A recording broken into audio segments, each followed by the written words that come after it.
Découvrir et vivre la vie de la ferme, c'est possible grâce aux fermes pédagogiques. Des agriculteurs accueillent des enfants toute l'année. Je vous emmène à la ferme de la Géronne, dans la commune de l'Église.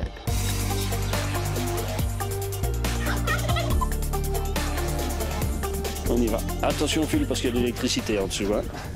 On va nourrir nos bestioles. Hein. Il y a plein, viens voir, plein de sortes de graines. Nous, ce qu'on va faire, on va prendre les graines et on va en jeter. Écoute là-bas. Et il y a le porc là-bas qui est en train de crier. Bonjour Arsène Marie. Bonjour. Alors, c'est pas une ferme comme les autres là, hein. On voit que vous êtes en train d'expliquer des choses aux enfants. Oui, voilà, donc on accueille des enfants depuis 22 ans maintenant dans notre ferme. Oui, ça fait un bail. Pourquoi en fait au départ vous avez décidé d'accueillir les enfants tout simplement comme ça? Parce que la ferme traditionnelle a toujours eu du mal à nourrir son homme. Et voilà, on a décidé, Cécile et moi, de lancer à l'époque un nouveau concept, d'accueillir des écoles dans notre ferme. Cécile était enseignante, moi j'ai fait mes études d'éducation physique et bon voilà, on a décidé de nous lancer dans un nouveau projet. Oui, une diversification. Une diversification. Mais vous avez quand même continué la ferme à côté. Donc la ferme est toujours restée ferme. Elle a évolué. Sur 22 ans, elle a évolué. Elle a évolué beaucoup. Vous voyez un petit peu ici le nombre de volailles qu'il y a, les différences d'animaux qu'il puisse y avoir. Il y a plus de 40 races d'animaux différents ici, ce qu'il n'y avait pas au départ. Donc on a évolué en fonction de ce que les enseignants demandaient, de la demande qu'il y avait. C'est ça. Mais dans l'élevage aussi, il y a eu une évolution. Il y a eu une évolution. Donc au départ, c'était du blanc-bleu. Voilà. Un croisement de blanc-bleu et de charolais, c'était ce qu'il y avait au départ. Mais nous avons évolué. Pour le moment, il y a du limousin et du galon. C'est ça. Ce qui est quand même très très chouette, c'est que vos enfants reprennent la ferme. Donc ça, c'est quand même magnifique, non? Oui, ça c'est pour nous quelque chose d'extraordinaire, c'est un plaisir et quand on en parle, j'ai toujours un peu la gorge serrée. Oui, voilà. Oui. Donc nos 3 enfants ont décidé de reprendre l'exploitation. Ils sont partis dans des orientations tout à fait différentes au départ. Il y a Samuel qui a fait des études d'informatique. Damien, lui, a fait des études d'horticulture et Pauline a fait un master en guitare classique. Donc ce n'était pas pour reprendre l'exploitation au départ. Et il y a 3 ans, ils ont décidé de reprendre avec nous l'exploitation. Ça tombe bien parce que moi j'en ai encore pour 1 mois avant de prendre ma pension. Voilà. Donc ça se fait, l'évolution se fait très bien. Et ils viennent avec de nouveaux projets, de nouvelles idées. Et voilà, la ferme de la Géronne va pouvoir continuer à pouvoir, j'espère, prospérer. Oui, ça fait déjà 400 ans, c'est ça qu'il y a déjà qui font la ferme? Oui, si je dois tout vous raconter, ça va être autre chose. Hein, oui. Mais bon, bien. Voilà, oui. Alors c'est bien une ferme pédagogique. Il y a aussi des fermes d'animation et vous allez voir, c'est pas tout à fait la même chose. Il faut bien pincer la mamelle pour pas que le lait remonte. La traite des vaches, c'est une des premières activités à réaliser le matin dans une ferme. Une activité découverte pour ces jeunes de 15 à 21 ans, élèves dans une école spécialisée à Eupen.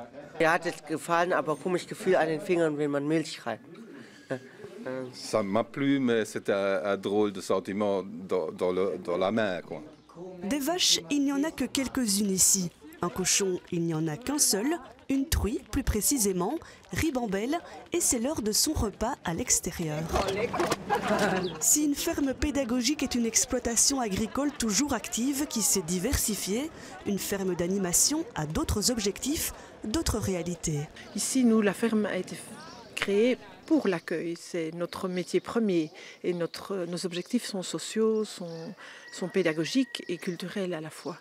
Donc voilà, on a les exigences d'une exploitation agricole, mais nous n'avons pas les contraintes de production, ce qui nous laisse évidemment beaucoup d'ouverture. D'ailleurs, on a un cheptel un peu à l'ancienne, un cheptel diversifié, les animaux sont choisis pour leur facilité de contact. leur sagesse, entre guillemets. Et bon, c'est sûr que les jeunes sont vendus, mais on garde très longtemps les reproducteurs ici, qui sont habitués au contact avec les gens. Des animaux habitués à être caressés, observés, manipulés. Le contact direct avec les animaux, c'est une des priorités de la ferme du Monceau. On prend les animaux dans les bras et on essaye vraiment de venir vers eux. Et on remarque souvent que l'enfant adore le toucher. Et là, on sent qu'il y a une détente qui se fait. Et il y a vraiment un contact entre eux. Et on va secouer. C'est parti pour la fabrication du beurre. La découverte des produits fermiers est aussi au programme des animations. Tout le monde s'y met, teste la baratte et puis surtout, on peut goûter. On essaie toujours qu'il y ait vraiment une approche sensitive, donc on essaie de ne pas être dans les livres, on est vraiment dans une approche au contact avec la nature. Et donc une dernière sorte d'animation, ce sont les animations nature justement, qui visent à sortir un petit peu du cadre de la ferme, parce qu'il y a des gens qui viennent de très loin et qui n'ont pas de contact avec la nature du tout.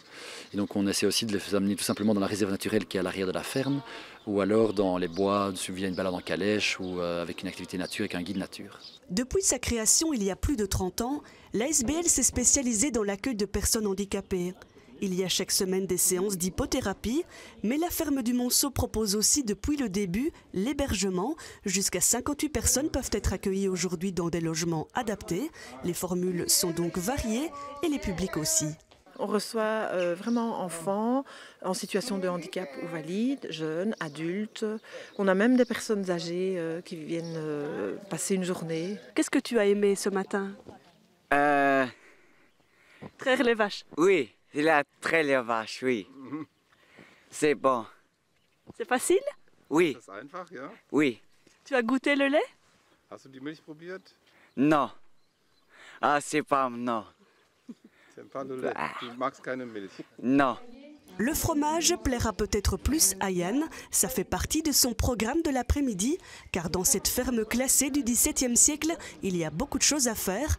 On redécouvre la nature via ses 5 sens et à son rythme.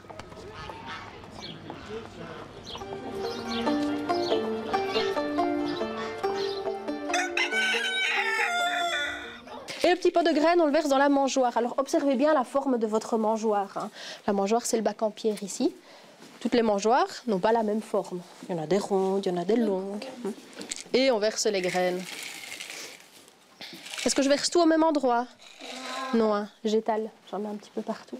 Ok. Moi, j'ai jamais fait ça. Alors Pauline, c'est important en fait que les enfants soient au plus proche des animaux et de la nature ici, non? Oui, c'est une vraie valeur qu'on a envie de leur inculquer, d'être proche des animaux, de les caresser, de les nourrir, de s'en occuper, d'en prendre soin. Quel est l'objectif de votre activité, vous, ici? Pourquoi vous faites ça? C'est la simplicité. Attends, je te réponds après.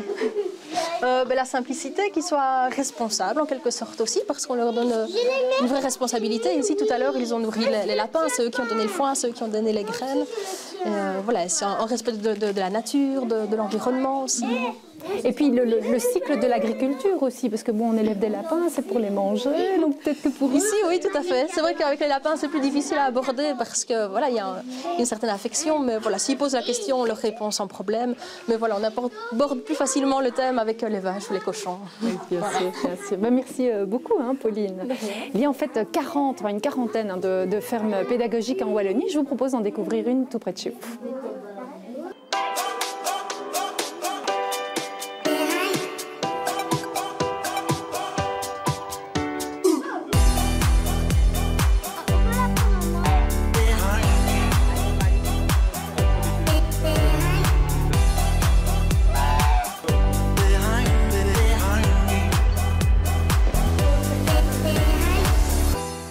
Salut à toutes et à toutes, nous partons aujourd'hui à la découverte d'une ferme pédagogique. Nous découvrirons ce que c'est et quelles activités sont proposées dans ces fermes. On est aujourd'hui à Genappe, à la ferme de la Vallée.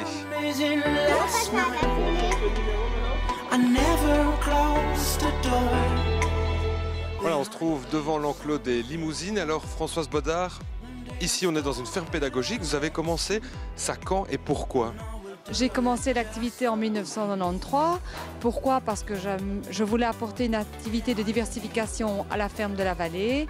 Et l'accueil des enfants, c'est ce que j'aimais le plus dans les activités que j'aurais pu proposer. Ici, à la ferme de la Vallée, vous allez retrouver tous les animaux parce que quand un enseignant vient à la ferme, ce qu'il veut, c'est retrouver l'ensemble des animaux qu'on peut trouver à la ferme. Donc les poules, les canards, les moutons, les ânes, les oies, enfin tous les animaux. Il n'y a aucun problème, ils vont tout trouver chez nous.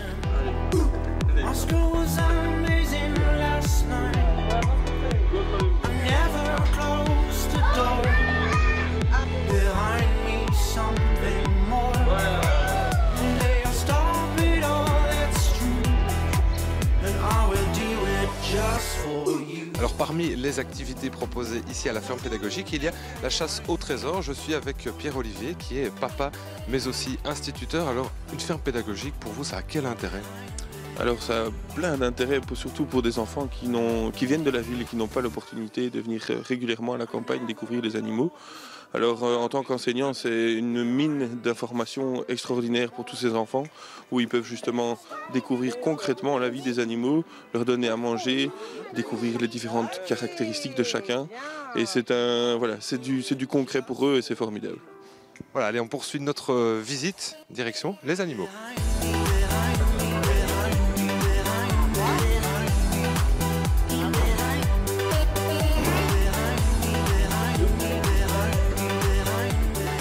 On est toujours ici à Genappe, à la ferme de la Vallée, avec les enfants qui viennent de participer aux activités de la ferme pédagogique. Alors Zoé, qu'est-ce que tu as appris ici pendant ces 2 heures? J'ai appris que les cochons avaient des dents comme nous, il avait des dents en haut et en bas. La vache n'avait pas la même chose que le cochon, elle avait que des dents en bas. Alors Rosalie, toi, comment ça s'est passé? Est-ce que tu t'es bien amusée? Eh ben oui, je m'ai bien amusée, mais j'ai appris des nouvelles choses et j'ai vu des animaux que je ne connaissais pas. Zoé, est-ce que tu reviendrais? Toi, qu'est-ce qui t'a plu? Ben, ce qui m'a plu, c'est les activités, découvrir de nouvelles choses sur les animaux. Voilà, et sachez encore qu'ici, il y a l'accueil des écoles, mais il y a aussi des accueils pour les anniversaires.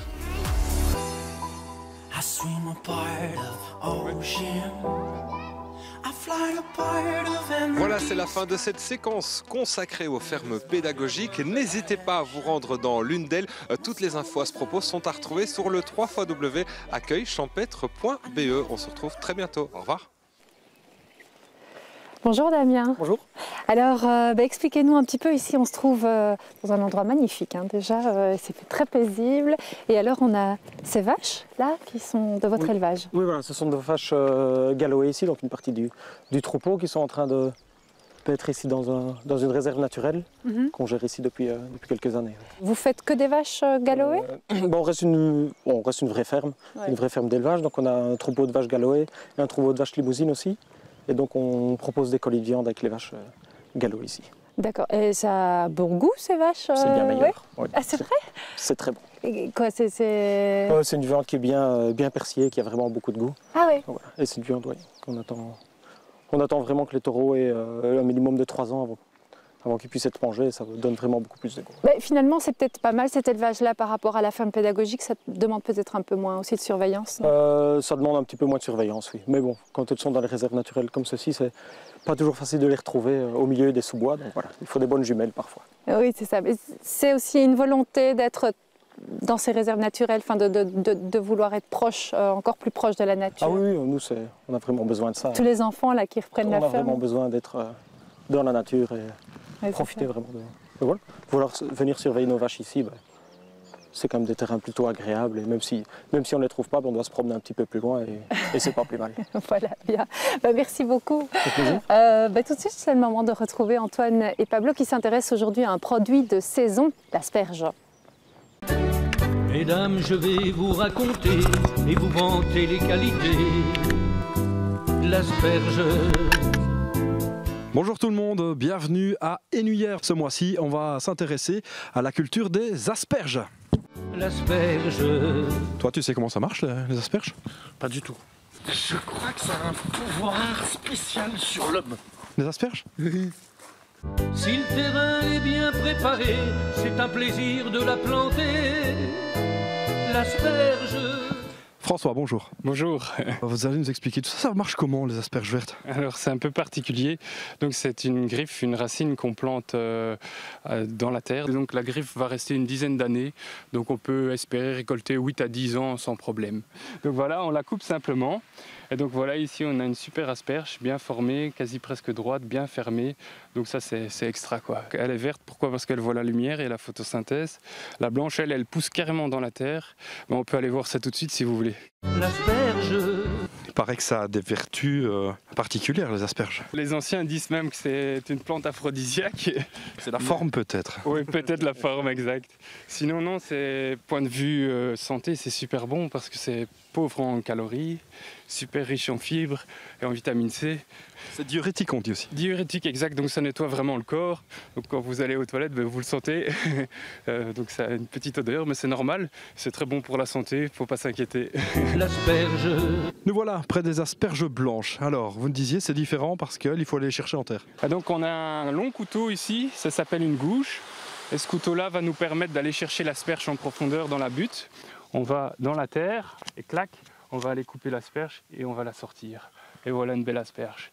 Et ça fait plus d'effet les vertes ou les blanches sur l'homme? Ça tracasse pas mal, Pablo, cette question de la fertilité, je pense. Je crois que point de vue vertu, c'est identique. Quoi. On va aller nettoyer tout ça. C'est parti.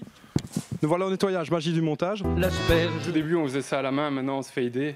Donc c'est une chouette machine qui coupe, qui lave et qui calibre dans un premier temps. Quoi. Et ici, c'est les asperges vertes de ce matin et les blanches. Hop. Donc il suffit d'allumer la machine.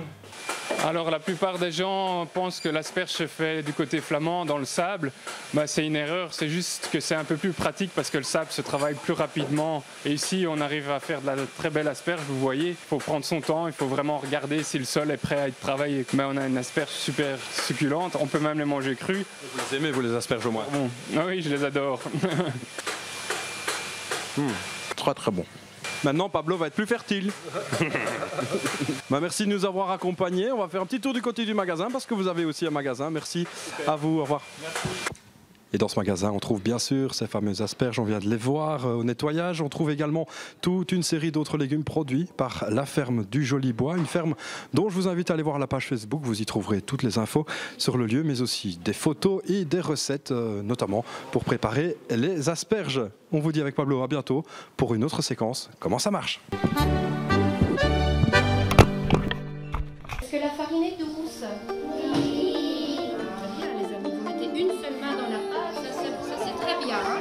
On se trouve toujours à la ferme de la Géronne, près de l'église. Et là, maintenant, c'est l'activité fabrication du pain. On va tout de suite aller demander aux enfants comment ça se passe. Alors, vous malaxez quoi là-dedans? Il avait de la farine, du sucre, je crois, et... Du sel, non? Oui. Et de l'eau. Et peut-être un peu de levure aussi. Peut-être. Ça te plaît le séjour à la ferme? Oui. Qu'est-ce que tu aimes? J'aime aller regarder les animaux. De nourrir les animaux. J'aime bien les animaux, j'aime bien de faire les trucs. Des activités comme faire le pain? Oui. Tu as déjà fait du pain? Oui. On masse la pâte pour faire du pain gris pour ce soir. Cool. Ça te plaît? Oui. Ouais. C'est gai le séjour à la ferme, ouais? Oui. Ok, cool les gars. Merci à tous. Merci à tous, à tous les enfants. Et bien maintenant, c'est le moment de retrouver la séquence avec Ludovic qui va nous expliquer justement comment on cuit des asperges.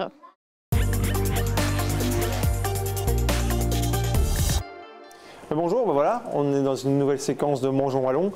Aujourd'hui, je trouvais qu'il était important de parler d'asperges, de pouvoir vous montrer comment on pouvait réaliser et éplucher des bonnes asperges et les cuire surtout de manière un peu différente, un peu plus moderne que ce qu'on a pu voir depuis bien longtemps. Donc voilà, ce sont des asperges qui viennent de Jurbise.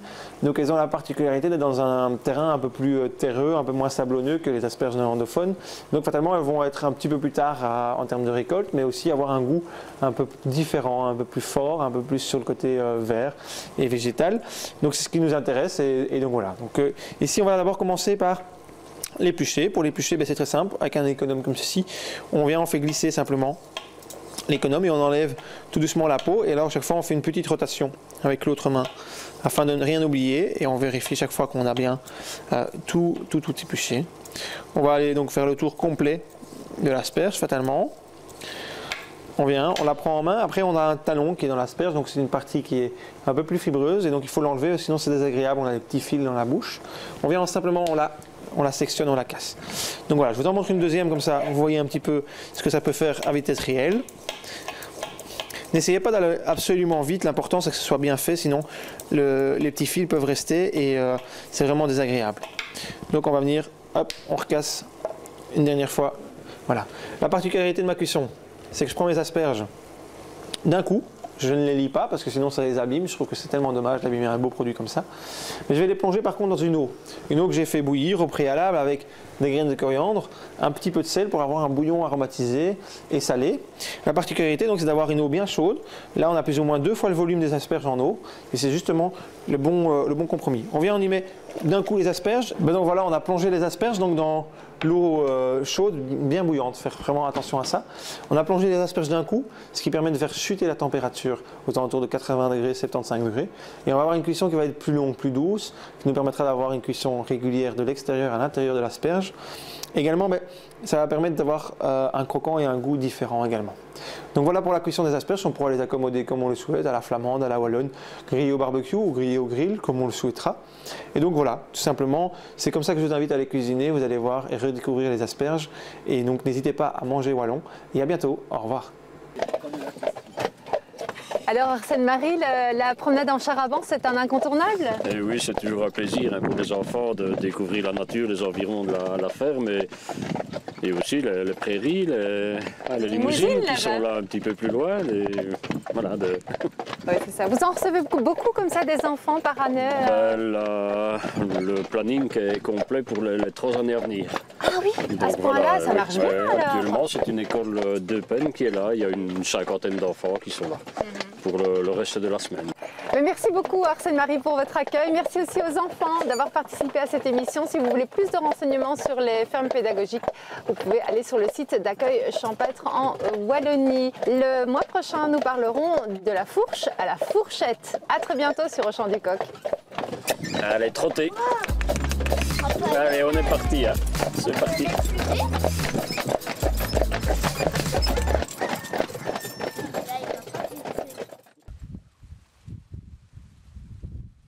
À noter dans votre agenda, jusqu'au 21 mai, c'est la quinzaine du bœuf. 165 bouchers participent à la campagne ainsi que de nombreux restaurateurs. Le 20 et 21 mai, le salon C'est bon, c'est Wallon accueille une multitude de producteurs de Wallonie au WEX à Marchand-Famenne. Et puis le jeudi 25 mai, l'école provinciale de Ciney organise son salon du fromage et des produits laitiers. À bientôt.